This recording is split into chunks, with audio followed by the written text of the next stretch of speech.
welcome to another edition of All the Horrible Things. I think we're calling this one Elemental. I like it. Is that appropriate? I'm not sure, but that's what we're going to roll with. This week was the Summer Solstice, right? So we had the longest day on June the 21st. Summer has officially begun. Yeah, it was a hot one, too.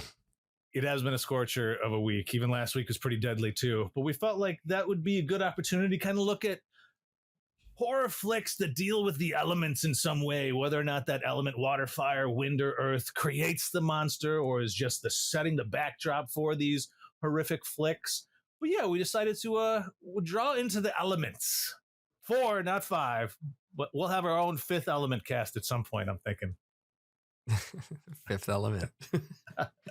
What is the 5th element? I don't know. It's love, baby. It's love. That was not the direction I was going in. The 5th element does have some horror elements. Yes. Namely, Gary Oldman and that weird little plastic device on his head, a fashion statement of sorts. And how he bleeds from his scalp. Just the blood starts oozing down from his scalp when he's getting closer and closer to that demon sun thing. But right. What's your favorite element? Let's start there.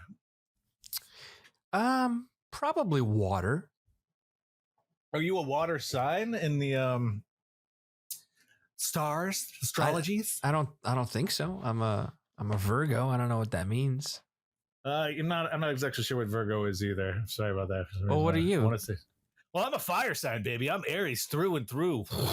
Okay. And I'm a Gemini rising, which is Gemini's a air sign, wind sign, which means I'm very fiery. And then I got that Gemini rising, like it's essentially your sidekick sign.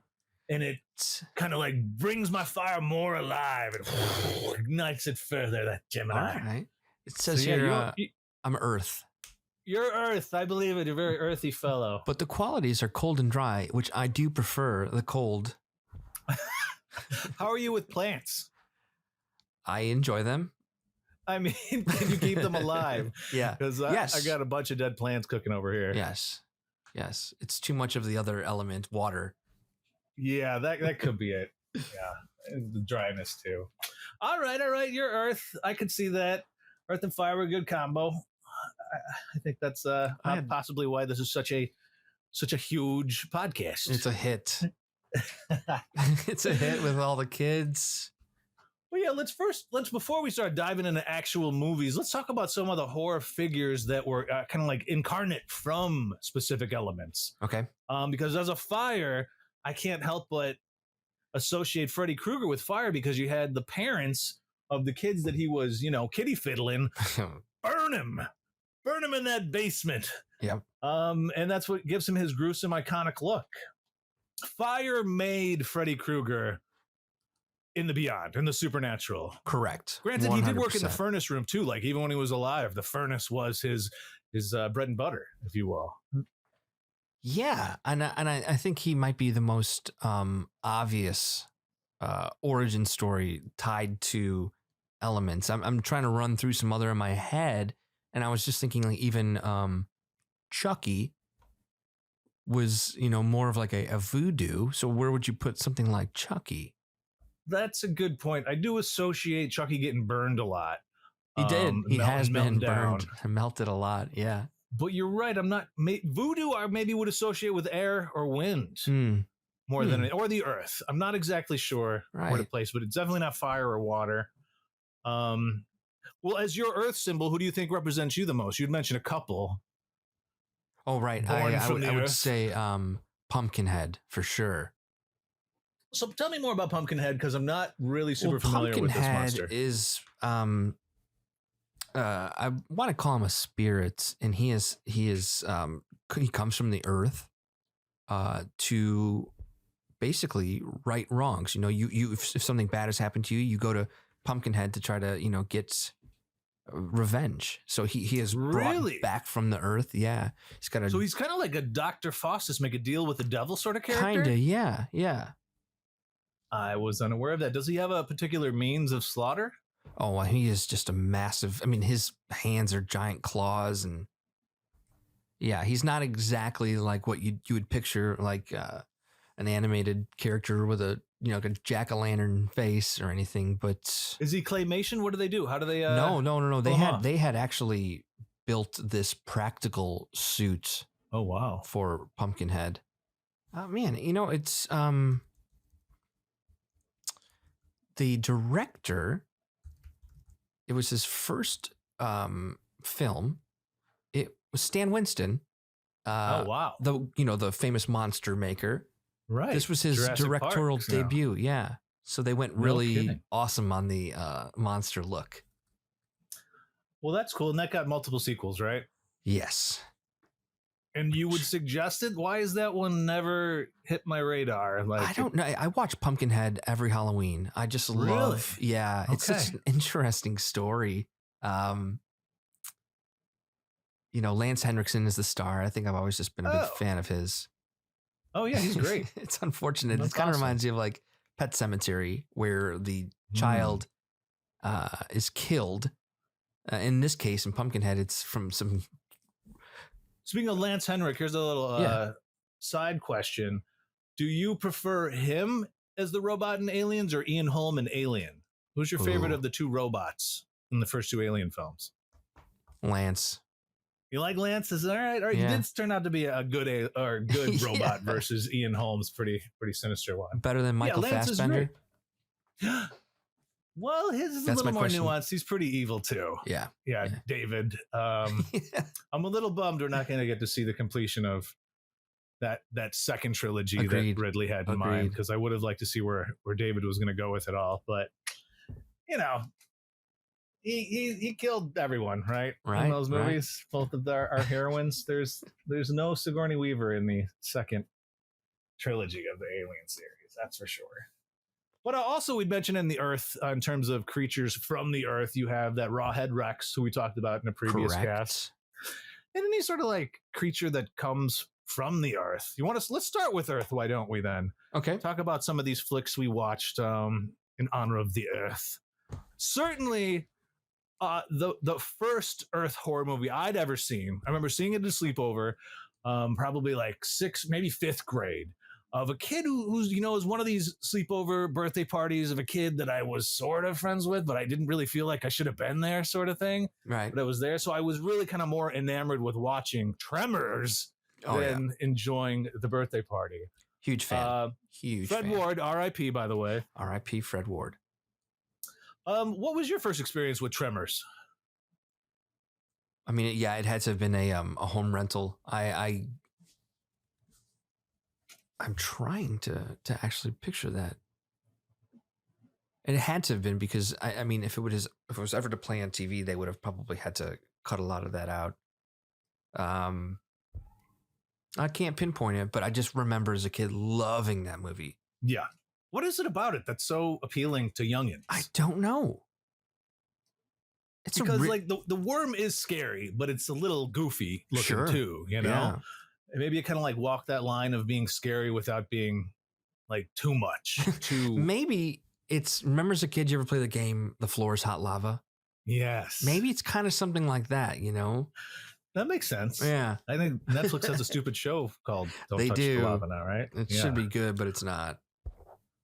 Yeah, I think Tremors, maybe when we're talking about Earth horror, has to like take the cake. If I were to like choose a representative, I would say Tremors is it. Right. Maybe not the actual best of them all, but to me, it's the most iconic Earth horror. Have you ever seen the movie Feast? Yes. Remind me what it was about. I've definitely seen it though. It kind of reminds me a lot of Tremors. It takes place like in the American Southwest in a bar.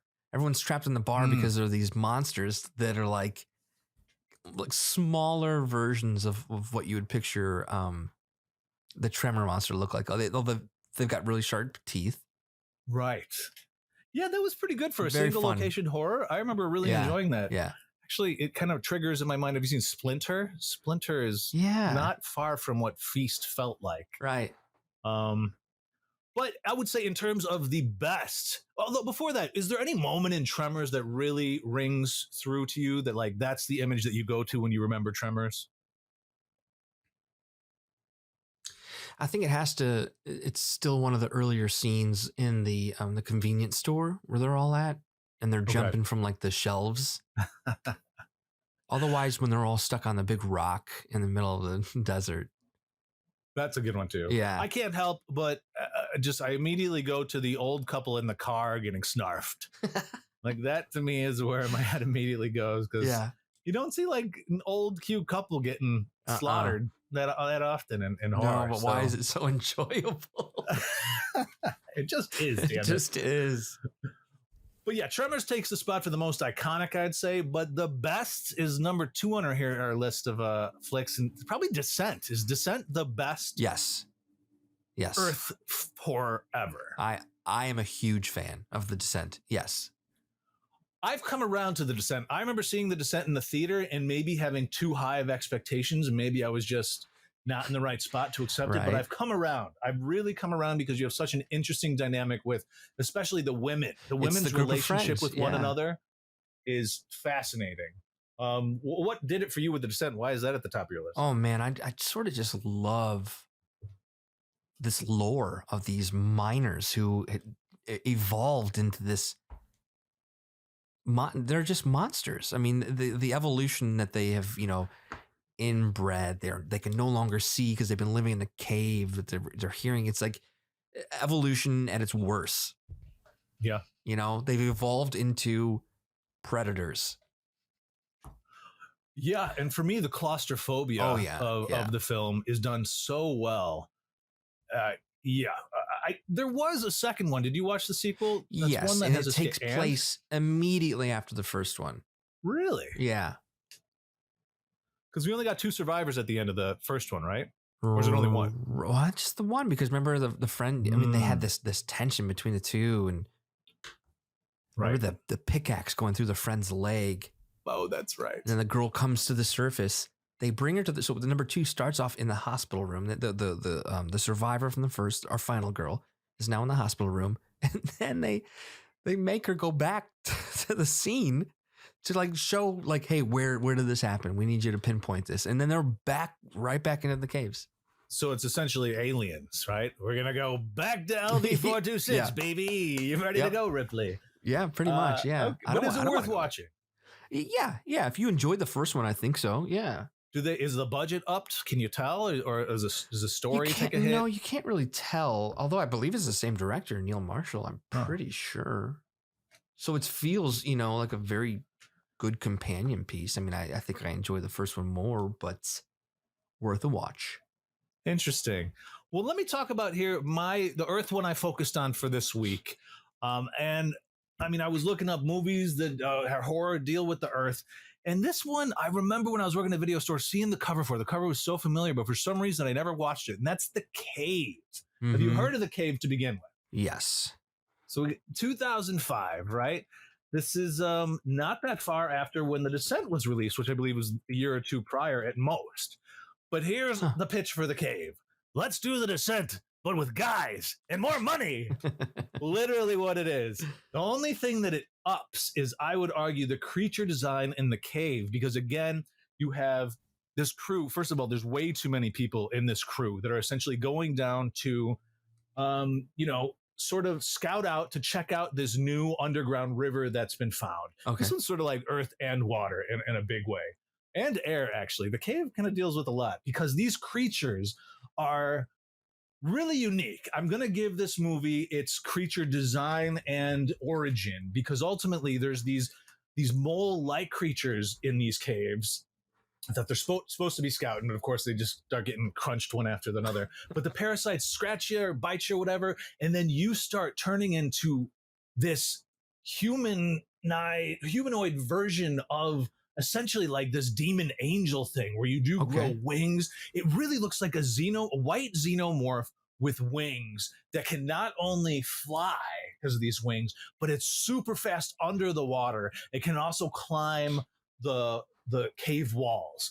I gotta say, in terms of mobility, these creatures in the cave are some of my favorites. Wow. They're scary as hell too, because it's interesting. You're trying to figure it out because you see like what looks like tattoos And then as you go along, you realize, oh crap, these are the humans that have been in this cave prior that were bit by these parasites that have turned into this.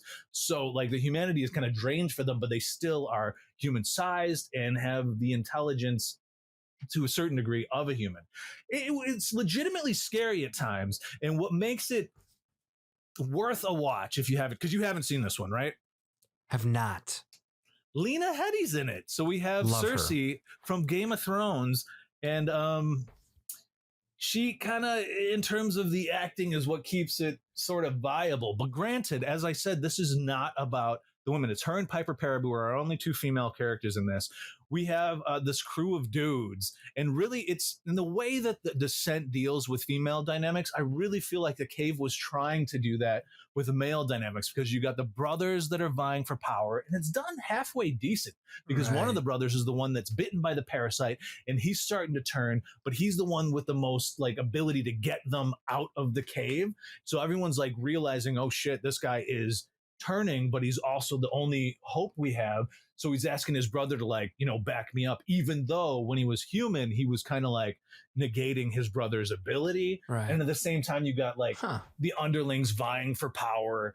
And you got Daniel Day Kim in this. I mean, there's a lot of great secondary players.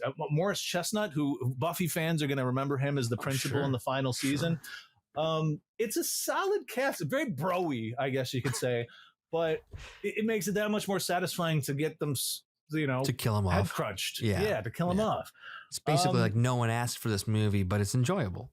It actually is pretty enjoyable. It is much less claustrophobic than The Descent, because you have these really whopping sets as they move from cave to cave, and you got stalactites like falling down on people. Such cool set pieces.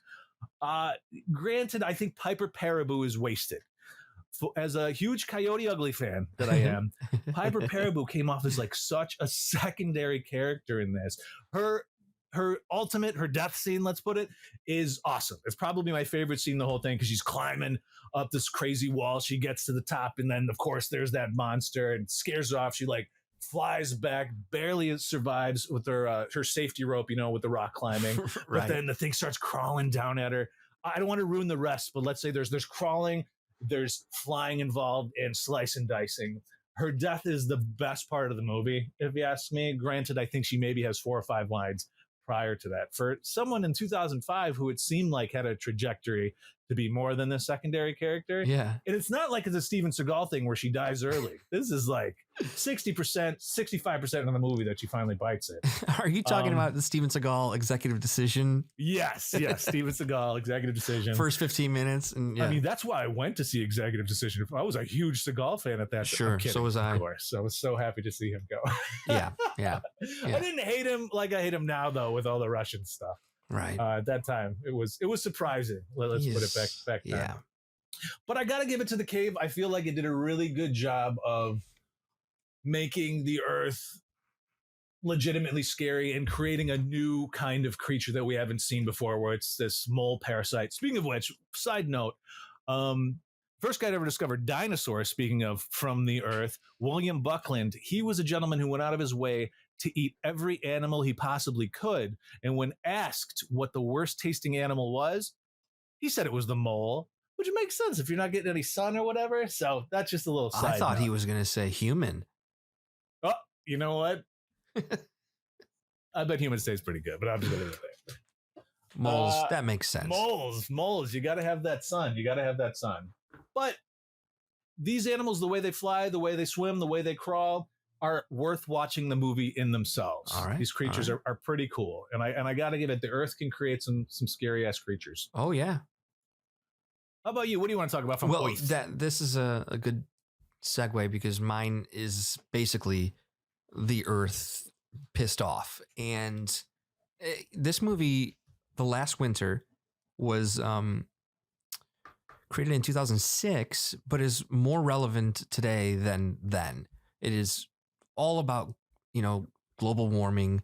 It's about how the Earth is angry with us, and it's basically fighting back. The plot of this movie is there's an area in northern Alaska where you're not allowed to drill for oil. Okay. Back in the 80s, apparently they did try it once, but the documents were sealed as to whether or not there was oil. Just so, I mean, I think it was more like peace of mind, but they don't want people to actually go drilling there. But they documented the site with this weird box, and the director, Larry Fessenden, of this movie, who's also an actor, went to the actual site of where they did that and filmed this movie called The Last Winter. And in the plot of this movie is about the government says it's okay, we can start digging for oil there now. And Ron Perlman is like the guy working for the oil company. You've got this other actor, I'm forgetting his name, who's more of like the environmentalist, even though he's still working for an oil company. So it's kind of contradictory there. But, you know, they're butting heads because Ron Perlman, his job is just to get the oil. The other main character's job is to make sure it's done, you know, within reason. Save the penguins. Yeah, but, you know, the most interesting thing about this cast is because you could compare this movie to The Thing. You know, you're out there stationed in the middle of nowhere, surrounded by snow and ice. But in The Thing, the ensemble really clicks. They've known each other for a while. They get along. This movie, it does not appear that way. There's a lot of tension between everybody. Ron Perlman likes this girl played by Connie Britton. She's sleeping with the guy who he hates. So it's kind of like this, yeah, I don't know, like a messed up family, like a dysfunctional family set in the middle of nowhere. So people are, you know, tensions are high. They start turning on each other. They start visualizing things. One of the other main characters really starts losing it. And spoiler alerts, the movie is good. It's a slow burn, but spoiler alert, the actual monster, if you will, is the Wendigo. Oh, okay. And Larry Fessenden had made a movie like in 2001 called Wendigo. And it was not well received. And this is like he's trying again. And the only problem with it this time is that it's CGI and it just looks no good. And I would say this movie is definitely worth watching. I gave it 3 out of 5 stars because of the ensemble works good. Yeah. The location's awesome. Again, it feels like The Thing, but yeah. So the human element is good, but we're lacking the creature feature. Correct. But, you know, if you were to look past the CGI and just look at the Earth fighting back against human, I mean, it's interesting there. And I wouldn't necessarily say this is the film for horror fans, but if you really like thriller suspenseful movies, because there's nothing. What year are we talking here? 2006. 2006. Yeah. Okay, interesting. But I mean, the start of this movie, I mean, it's just like striking home. It's like the temperatures are changing up there. Things are, you know, the whole the Earth is just pissed. It's fighting back, and it's so relevant. Well, it sounds like watch The Last Winter for the human dynamic, and then because that's 2006, and then watch 2005's The Cave for the creatures. Right. The good combo those. You want the creatures and the humans. Yeah, because again, the budget didn't look necessarily low. Yeah. It's scaled back. The setting is awesome. The ensemble, they did not skimp like on acting. There's a great cast. Recognizable faces, that names I'm like, I know that guy. He's from that one TV show. Right. All right. Well, yeah, it sounds decent. Worth watching. It's on Shudder right now. Before we move on from Earth, there are a couple I just want to mention briefly. I did rewatch Mimic this week, Guillermo del Toro's Mimic. Yeah. And I'm going to loosely associate it with the Earth because ultimately the beginning of it sets up so there's cockroaches that are spreading diseases, killing people. So you got Mara Sorvino designing this Judas bug, which will then go out there and kill all the cockroaches. And just like in Jurassic Park, you got a lysine contingency sort of thing where they're supposed to just die off. Right. Well, needless to say, 3 years later, have they not only died off, but now they're the size of man and can mimic his shape, sort of. It kind of looks like they have this like a human mask sort of thing. Yeah. They can like stand like a man does. So if it's really dark and they're really far away, they kind of look man-shaped. That being said, I mean, it is Guillermo del Toro, so there's a lot going for it. You even have Josh Brolin in such a small secondary role, and to have him killed off mid movie was kind of jarring. And you got Charles S. Dutton. I'm a huge Charles S. Dutton fan. Fantastic actor. Yes, he keeps Alien 3 being a good movie in my books. Yes, he always brings it. In this one, he's the cop who kind of saves the day, reluctantly. Of course, he's really good at reluctance. My complaint about this movie, though, is I feel like it starts off better than it ends because the latter 3/4 of it are just so redundant in terms of the set. They're just like in this underground area of New York City underneath the subway systems, right? There's old subway systems, which is cool for a while until it just gets kind of banal. Right. That being said, I did like it, and I hadn't seen it since I'd seen it in the theater, and I was able to get through it and enjoy it, and enjoyed the monsters. They didn't look too ridiculously CGI'd for how old it is now. It's 97, so for 97 to look as good as it does, I dug it. I did feel like they were like ripping a lot of plot points from what worked in Jurassic Park and tossing, let's make Jurassic Park with bugs. Right. Based on the science that was all behind everything. But at the same time, another 12 years, I'd watch it again. Yeah. I always associate that movie because I've only seen it the one time back in the 90s, but I always associate it with the Mothman prophecy. And I do not know why, because they're very different movies. Maybe just the time period, but that'd be a double feature. 100%. The Mothman, that comes out like 8 years later. That's like 2004 or something. Really? But you're absolutely right. I can totally confuse the two, enough so that I told Mara, we're about to watch a movie with Richard Gere because he's in the Mothman prophecy. It's like, oh, wait a minute, that's not this one. Yeah. But at the beginning of this one, there's just so many shots of butterflies and moths as during the credits. Yeah. It just feels very mothy. Enough so that I actually don't even remember what the Mothman prophecy was about. I want to go back and rewatch that one now. Well, that's an urban legend, the Mothman. So I think it's rooted in that. Okay. And that the doesn't have sightings. Guillermo del Toro. No.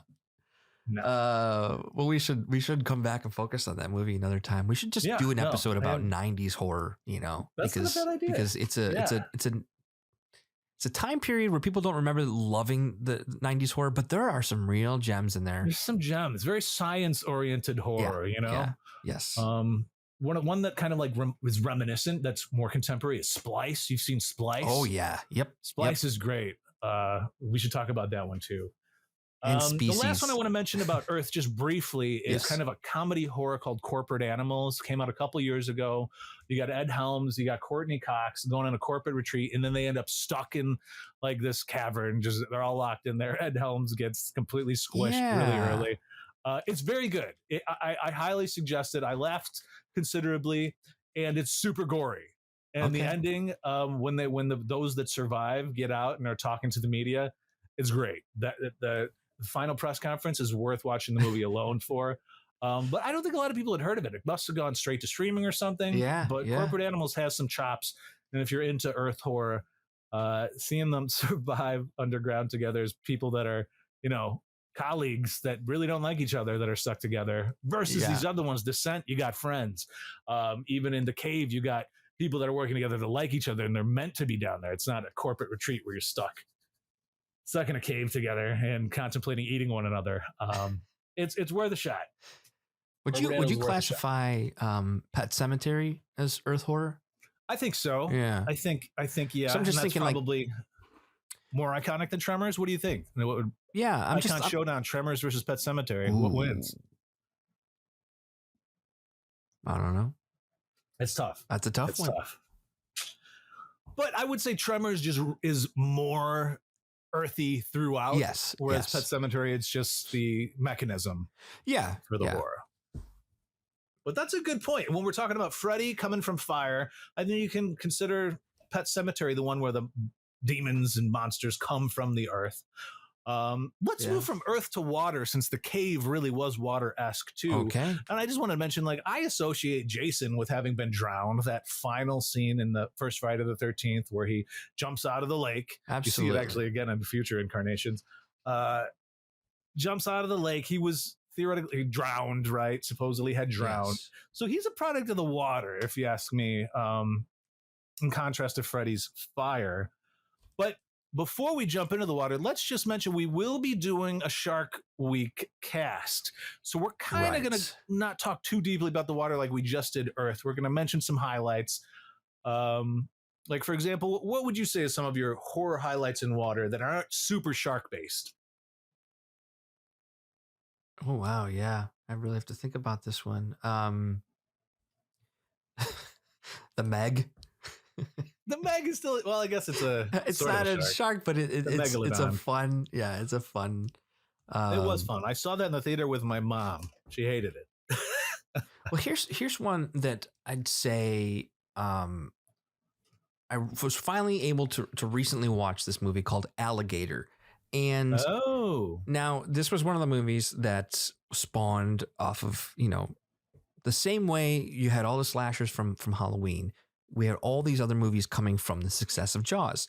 Alligator is actually about a child who buys a roadside little tiny alligator in Florida, brings it back home. Her dad's pissed off at her for whatever reason, which is one of the only really problems I had in the movie. I'm like, wait, why was he mad at her? Takes the alligator, flushes it down the toilet, which I think is in Missouri, and then it ends up in Chicago. It's, because of pollution and these specific scientists, it's grown to a larger size, kind of like Placid, which we'll talk about in a moment. But Alligator is extremely underrated. Really good movie. And it stars Robert Forster, fantastic actor. And the screenwriter, who... It's going to make me crazy. I'm going to have to look it up really quick because this movie came out in 1980. It was written by John Sayles. Oh, okay. Very familiar name. Yeah. And it was probably one of his earlier, if not first, gigs. But I would say check out Alligator. It just became streaming for the first time on Shudder. Really? Yeah. It's fun. I mean, you're speaking my language here because to me, alligators are more frightening than sharks. Alligators are like the only thing that I'm kind of scared of because I feel like they're remnant dinosaurs, if you will. And what's kind of freaking me out, though, is when you're telling me about dropping it down the toilet and stuff. That feels like such an urban legend sort of thing. But I remember specifically one of my reoccurring dreams as a child being at my aunt and uncle's house, stuck inside because it was surrounded by alligators, the joint. And then, of course, the alligators started coming up through the toilets. There's something about that. Interestingly, though, that aunt also would go to Florida on vacations and bring me back those little toys, those little alligators that you put in water and then they get bigger. Oh, yeah, sure. Which sounds very reminiscent to what goes on an alligator. Plot, yeah. But another one I actually didn't put on the list that I recently watched that also is alligator centric, and I highly suggest is Crawl from 2019. Oh, yes. Amazing. Very enjoyable. I don't know how it didn't get a little more love. It's from the releasing of that. Aha. Same guy who directed The Hills Have Eyes. And Piranha. What was wrong with the release? What happened? No, I was going to say, I think the release of that film was, I don't know if they didn't think it was going to do that well, but I don't think it was released as many theaters as possible. Or we'd have to really look at the date to see when this was released, because this was one of those movies I was going to see in the theater, for whatever reason did not. Yeah. Rented it as soon as it came out and loved it. I loved it too. In fact, I want to rewatch it as soon as possible. Yeah. Because ultimately you got great characters going on here too. And you got a father-daughter relationship that's really dynamic. You got this flood that comes in and ultimately it brings in all these alligators. So you have alligators in like a urban setting, sort of like they're amongst people's homes and such. Yeah. And you got one character who's kind of like stuck in the basement. It's nonstop horror. And the alligators they seem bigger than they should be, obviously. Sure. But they're relentless and they seem vindictive too. It certainly is. I haven't seen Alligator yet, but it's my favorite alligator movie. And it's produced by Sam Raimi, speaking of which. Yep. Finally watched Multiverse last night, which is the first Marvel horror, if you will. Yeah, well Sam Raimi and it might be pronounced Aja. I don't remember. Alexander Aja collaborated on the Evil Dead remake, and I think that's when they were just like, we gotta do more together. Yeah, he's so good. has chops. If you haven't seen Crawl, that it's definitely, it might be on my list. One of my favorites of the water horrors. Of course, Lake Placid would be the next one to discuss when we're talking alligators. Yes. I didn't think we'd get so heavy into alligators, but frankly, that's it's water. Last week, in the news, or 2 weeks ago, rather, this poor gentleman who was playing frisbee golf went into the swamp to retrieve a disc, and he got eaten by a gator. So this is still happening. Gators are still something to reckon with. Oh wait, I've got to correct myself. It was not Alexander Aja. It was Fede Alvarez. Never mind. Oh. Let's see. On the Evil Dead, but yeah, Alexander Aja did the guide you go to if you want to do like remake The Hills Have Eyes, Piranha 3D. I'd throw this if they ever do a Nightmare on Elm Street. I'd throw it to him. Interesting. Yeah. Well, you did see in the news this week, Jason Blum says he thinks he can get back Robert Englund. I know. Well, what's your opinion on that one? Well, I think you could do it. I mean, you just had Robert Englund do a cameo in that Goldberg's TV show as Freddy Krueger. I mean, I think if it's the right script, that guy would do it. Yeah. I mean, would you rather see him than start something new? So we've seen them try to do it in the 2000 remake with you get a really talented actor who's Academy Award nominee actor. Yeah. It just, I don't know if it was the directing, the script on that. It didn't work. Maybe it's too hard to see. I mean, with Jason, you don't see the facial, And he wasn't as like part of Freddy's appeal, I feel like, is that he's wisecracking. And I know in the reboot, they really didn't go any horror comedy angle. Not per se comedy. It's just like sick horror, sick humor. Sick humor is the way to I think it was Robert Englund who's gone on the record saying they should cast Kevin Bacon in that role. I can see it working, but he's also a little probably too old at this point. I don't know. So is Robert Englund. So yeah, that's where it's like when he's talking about wanting to bring him back. I'm like, yes, he is the ultimate Freddy, but I think we can find someone that could give the series a little more scope, long-term scope. Which should be good. Lake Placid, right quick. I just want to acknowledge my adoration for this Betty White hit. I think it was a pretty big deal when it first came out. Yeah. Yeah. Despite Bill Pullman, this part was good. It was a good role for Bill Pullman. I'm not gonna. It's such an interesting cast. It is. You've got Brendan Gleeson. You've got is it Oliver Platt? Oliver Platt, who do no wrong. Yes, love the guy.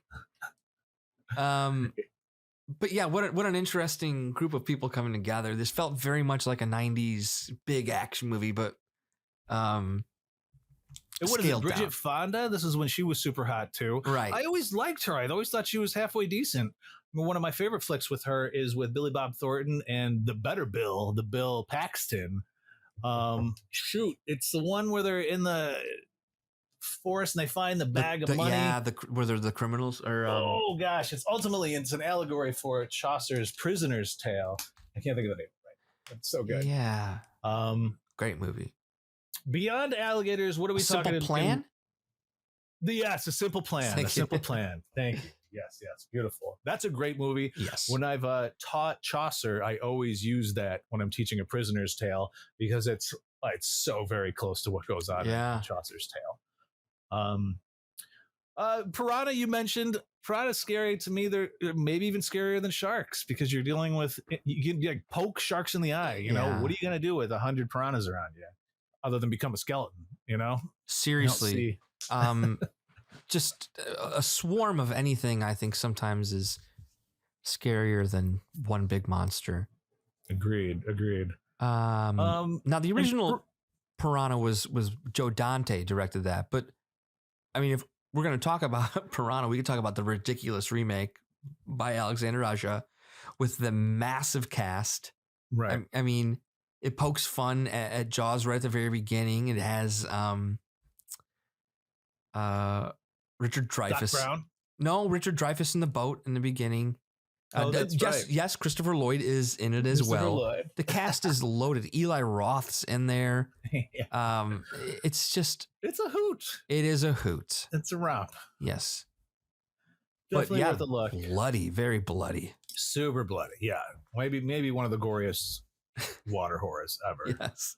And then kind of more in the sci-fi department is the spheres and the abysses. Mhm. I don't remember loving the abyss. I'm gonna have to go back and watch it, but I remember being mildly disappointed with the sphere because it came right off the heels of Jurassic Park and is written by Michael Crichton. But I think at the time I just didn't understand what was going on, and it might have just Right. been a direction thing by Barry Levinson where it wasn't coherent enough for me to really get that this was a spaceship in the ocean that was humans from the future, that then once you go into it actually can activate your brain to the point where what you're scared of manifests. Right. So you get a big squid, you got the It's big jellyfish attacking very their contrived. hub. Great concept. I don't think it was well done, and I actually don't think it was cast right, with the exception of Samuel L. Jackson. Right. He was great, but Sharon Stone and Dustin Hoffman, while both great in their own right, I didn't feel like helped it be fun. You know what I mean? I really felt like I they do. I do. dragged it down a little bit with their moroseness. I don't know. It's worth a look, though. Yeah, I mean, that was again one of those from the wave of, disaster movies from the 90s. I think people were starting to like, you know, look at look at the ocean like it was space. Right. And look at a lot of Michael Crichton's property a la King Yeah. at that time. Yeah. In fact, I don't know if you've read a lot of Crichton, but the one I want to see the most, which would then go to the Earth, it would be an Earth horror, is his called Prey, which is essentially Honey, I Shrunk the Kids for adults. Whoa. Yes, it's about like the scientist who's actually able to do this, and then you got this team that starts getting chewed up by spiders. Really gross. It's great. It's a great book. So I really hope they do something with that. I think it's one of his last. It might have been co-written by somebody because he didn't quite finish it or something. Oh, okay, gotcha. Nevertheless, it is great. Should we move on to Wind? Let's do it. Now, does Twister have any horrific elements? Because everybody has seen Twister. Everyone's speaking seen of Bill Paxton. Twister. And speaking of Fonda again, right? Do you got Bridget Fonda in this one again? No, she's not in that. I'm crazy. No, it's Helen Hunt. Helen Hunt. My bad. Oh, my blonde's confused. I've never loved this movie, and I know a lot of people do. A lot of people do. But I kind of feel like I've seen it and I don't need to see it again. Really? Yeah. As a kid, I loved it. Growing up in Illinois, you hear those tornado sirens, Storm and simultaneously, chasers too, yeah. And the storm those sirens are simultaneously horrifying and a little exhilarating. You know what I mean? And it's like, oh my gosh, I could be just blown away at any second. But I did revisit it a little bit. I didn't sit through the whole thing because when I was younger, I liked it so much that I probably overwatched it, and I can't do it now. There are some horrific elements, though. And Philip Seymour Hoffman is one of the highlights. Right. Just at the beginning, you have the dad trying to hold down the door of the storm shelter and just get sucked up into it. And he's clearly gone. You know what I mean? Oh, yeah. It certainly doesn't qualify as a horror flick, but it has some horror elements. Sure. And even last week here in Chicago, we had this ridiculous storm cell that came through. And it does kind of put you in your place. It gives you some perspective about how, you could be wiped off the face of the earth by what weather can do at any second. Absolutely. So. And we grew up in the western suburbs, and even was it last year? There was some homes that were destroyed, but now I feel like it's getting closer and closer into the city. It's like it's more and more of a possibility. It was never really a concern, but now it's like starting to touch down closer and closer, stronger and stronger. Definitely. Kind of peripheral to Wind, I would say, is movies like Outbreak and Contagion, where it is these airborne pathogens that destroy humanity. Again, not necessarily. It's horrific in nature, but can't quite call them horror films. Right. But one you can, and I think we both agree sucks balls, is M. Night Shyamalan's The Happening. His PG-13 movie. Yeah. Yes. Isn't he usually PG-13, or does he? No. I don't think so. And I think this one got PG-13 rating. I don't know if he was going for it so more people could see it, but it didn't help. It did not help. Which is a damn shame, because I remember being so excited to see this one based on the trailers, not knowing that it was the trees and the wind that are villains in this. Not as scary. Because the idea of then suddenly people just committing suicide left and right was really compelling at the time. Yeah. And the way he starts the film, I think, is really strong until he does have to start explaining what's going on, where it really falls apart. Did you see it in the theater? Yeah, I did. Same. I think that was a time when you felt like you had to see all of his movies on the big screen. Yes. And but this was also after a wave of misses. You had Lady in the Water, The Village, that did not do well. This came out. I sort of like The Village. For weird reasons. Yeah, but same. I like the feel of The Village, I guess you could say. Same. But yeah, it doesn't. I mean, even like the plot twist, it's super cool, but I don't know why it didn't work. I don't think he could live up to Sixth Sense for a very long time. Yeah. And I mean, granted, didn't Signs come out after The Sixth Sense? Was that his follow-up? Because that did. That it went. Oh wait, yes. It went Sixth Sense, lived up to it. Invincible, Signs. Oh, okay. Unbreakable. Right? Thank you. Yeah. Thank you. Yes, Invincible is an amazing show on Prime. If you haven't watched it yet, yeah, I love it. I can't wait for season 2 of that. But yeah, once John Leguizamo bit it in The Happening, it lost me. Do not kill off John Leguizamo. That's my pest right there. Do not kill the pest. Love that P man. To the E to the S to the D. I'm a pest. I remember that movie. So each of us have watched a Wind movie this week specifically for this cast. I want to hear about the Wind show. Yeah. Okay. So this was a movie that I saw years ago and didn't remember until I watched it again. I apparently did not leave a lasting impression on me, because when I started watching, I'm like, have I seen this? Yeah. And I had. And it's less about the wind and it's more about a ghost story. So this is something that more takes place in the element. It's about a girl who's, had posted a note about needing a ride home from school for the holidays. And a guy she does not know volunteers. They're driving down the highway and it's a road trip movie, essentially. They make some stops.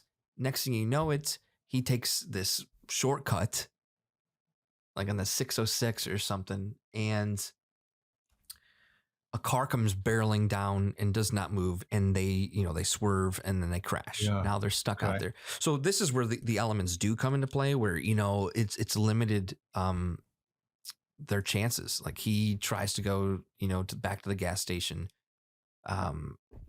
Nothing seems to work. Their phone, I think actually this was a time when cell phones weren't as popular. This is if you had a cell phone, you didn't have it on you all the time. It was like, it's in it's in my bag in my trunk, Okay. And you sort of just, you're stuck here in this moment with them. It's like, let's try this, let's try that. And you basically learn that, the same thing happened to this couple in the 1950s. A police officer who does make appearances, you'll find out he's a ghost, drove these people off the road on purpose. Like he had killed all these people. So it's still a fun ghost movie. That's interesting. Yeah, it has some fun elements. It's not as scary as you think. I personally love the fact that it takes place outside in the cold. I don't think that's almost its own genre of horror. And a movie that we could also have thrown on this list is Frozen. Right. You're stuck in a chairlift, and you're basically freezing to death. In this movie, you're kind of stuck in a car. But yeah, the acting was good. It's Emily Blunt. I don't know the other major actor's name. Wow. This is before Emily Blunt was really like an American household name. Yeah. She's playing an American, but yeah, it's a good, if you're putting together a list of road trip ghost movies, should be on there. But it turns out the big bad is more of a ghost than the elements. Okay, and we see the big bad, I'm assuming? Yeah. It's an actor. You would recognize him in a heartbeat. He's one of those character actors. You're like, oh my gosh, you're in this and this and this, but I don't know your name. Yeah. Yeah. All right. Well, while you were watching Windchill, I was watching the 2018 Netflix film The Wind. Gotcha. So here we have a pseudo. It is a western. Let's call it. It's a western. You could even go as far as say it's ghostly. But ultimately, you have this couple who has moved out years prior from Illinois to upper New Mexico. And really things start to kick off when this second couple arrives and they're about a mile away. And this movie maybe plays with time a little too much where it becomes a little confusing when things are happening. All right. That being said, I really enjoyed that they were dealing with something I hadn't seen messed with in horror before, and that's ultimately like the anxiety of being alone in the 1890s in the West, and really kind of honing in on the anxiety of women. Our main character here, played by, let's see, what is this girl's name? Caitlin Gerard, really does a strong job at dealing with her husband, who's kind of rough and tumbler, who is messing around with this new girl who's part of the couple, and she finds out that he has impregnated her, and unfortunately the kid that they were going to have, it died during childbirth. So in a weird way, this is all kind of a metaphor for jealousy and postpartum depression more than anything, because she's certainly pissed off that this girl is actually looks like going to be able to go to term. Not giving too much away, things happen to everybody, and it is framed around this like ghoul ghost. She's given a pamphlet as she's moving out west initially with this really cool looking demon that has really long fingers, and it just looks like old timey, like if Disney made a scary looking demon creature on this cartoon pamphlet, because it's just hand drawn. Yeah, but it hits for some reason. And of course her husband is like, I don't want you dealing with all this nonsense, while it burns it up. And then it turns that the other girl who showed up later also had the pamphlet. But whether or not this demon is real or not, it does manifest for us as the audience, in that it's an amorphous creature. It can become other characters, but really why it's the wind is because it moves through the wind more than anything else. When the scariest things happen in this film, it is because the wind has blown the windows out, or the wind has blown the fire out. This demon, or metaphor for this disconnect or lack of purpose, of postpartum depression, whatever she's going through, loneliness or jealousy, is manifested through the wind in a way that I didn't really think the wind could be used as like a horror element. That's cool. I thought it did a really good job. It was beautifully shot. I highly suggest it. I thought it was great. I did. Because you'd never really know at the end whether or not it was all just her, right, or whether or not there was some sinister element there. And I kind of appreciated that amorphous nature of it. Well, that's great. I mean, I think that's so. I love when horror movies take place in the 1800s, because I think there's so little you could do. You're stuck out in the middle of nowhere. It's perfect. It's like the perfect setting. You can't say, why didn't you call the cops? It's great. It is great. There's some scenes, because the cabin she lives in is just so rickety. There's one scene where she like walks out and there's like wolves clearly that want to eat her. And the way they attack this door is just so vicious and frightening. It's one of my favorite. Speaking of Frozen, which had wolves too. Yep. This somehow made wolves a little even scarier for me than that. And if it wasn't for the performances, I don't think this movie would have worked. But it did. It did. And I highly suggest The Wind. It had some interesting original lore too, of like the Great Plains demons as you're going across it that can attach to you. Like it just had, I tried to look up some of these demons that it came up with it, but it was wholly made for this movie. That's really cool. Which I appreciated. Yeah. Just that idea of, attaching a demon to the American dream. The idea was there was so much land out there, but no. Yeah. If you could make it. Exactly. Love it. I will definitely check that out. You said that's on Netflix right now. That is on Netflix. So is The Cave. Both the ones I watched are both on Netflix. But really quick, let's talk some fire. Yeah. Because for the most part, all these fire flicks we've seen. I think we're maybe just drawn more to horror that has a fire-centric nature, perhaps. I think so. There's just something more scary in terms of the element about fire than any of the other ones. You can associate it with hell to begin with. And I think that's probably why it's such a common theme attached to evil. Nightmare on Elm Street, we've already talked about. Carrie has a great scene where basically she burns everybody alive when she traps them in the gym. Firestarter.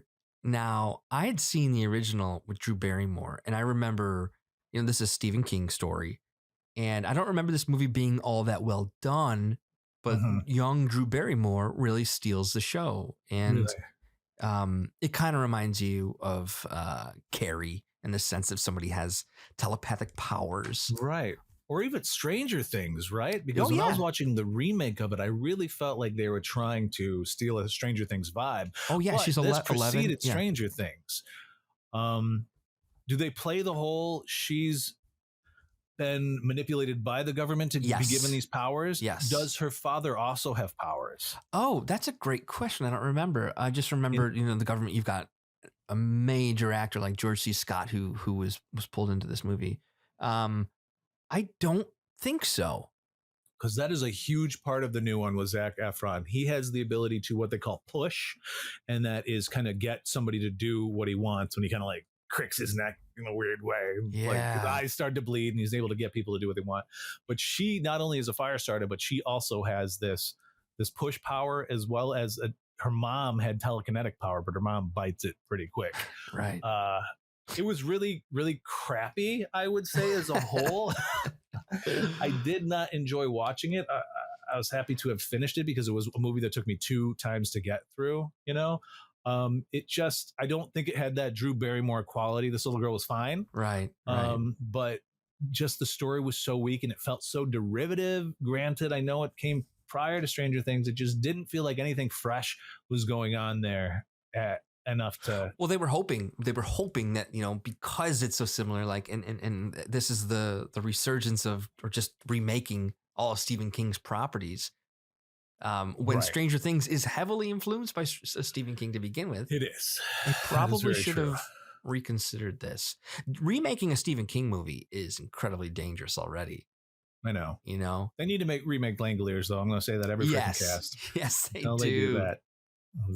That needs a full-length proper feature, even though it's a novella. I'll tell you, that's the hardest part about, adapting Stephen King is like, can you get away with it in one movie? Or if it's like it's 2 chapters. Langoliers you can because it's a novella, I think. I'm not going to say, but stuff like The Stand, Oh, yeah. You need the series. Some of his work needs to be really drawn out. Yeah, I completely agree. Like the gun, the tower. What is it? They adapted his movie actually when he was writing under his different name. The man Bachman. Yeah, but they remade the book with Idris Elba, where he's the gunfighter. The Tower. Yeah, Dark Tower. I can't think of. Yeah, I know people were pissed off about that. People were pissed. I understand that's a very long book. Maybe you shouldn't make it one movie. I just condensed it with Matthew McConaughey and Idris Elba. The weird combo. I'm curious to bring this back to Firestarter. If Firestarter was maybe one of his short stories, because he has a number of short stories that get picked up for feature films, and that seems like the appropriate thing to do. Can we expand on this work instead of shrink something down? Completely agree.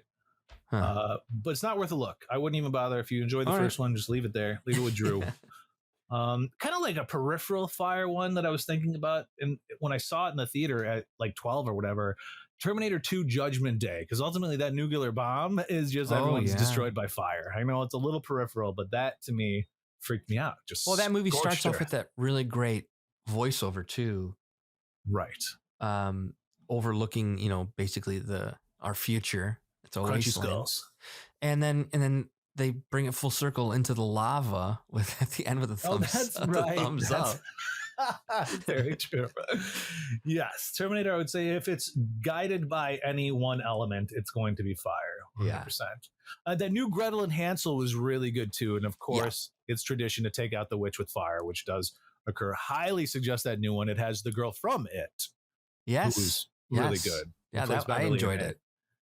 And then the last one I want to just touch on is Sunshine, because in terms of fire, I would say that's my favorite fire-centric horror, maybe.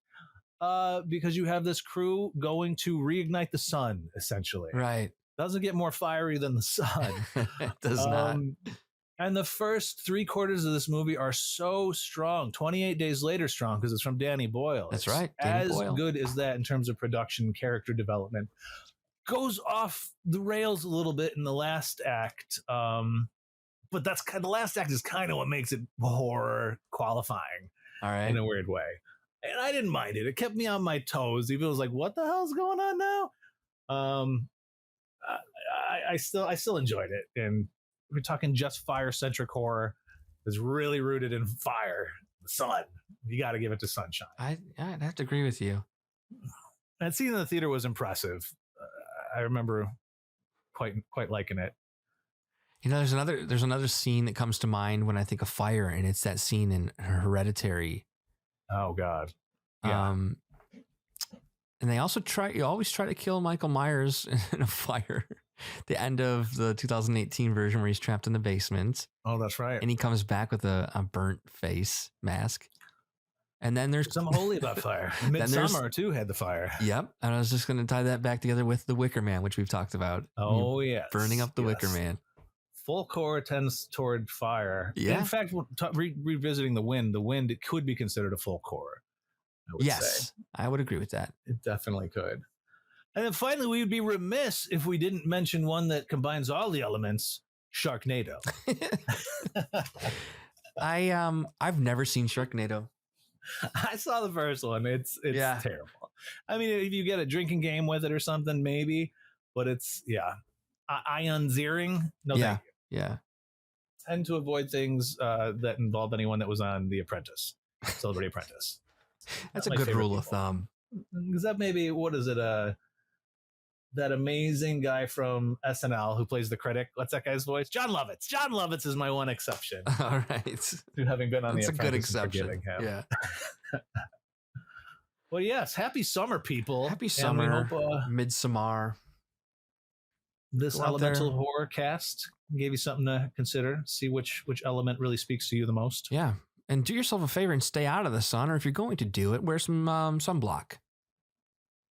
So that you might stay alive. There you go.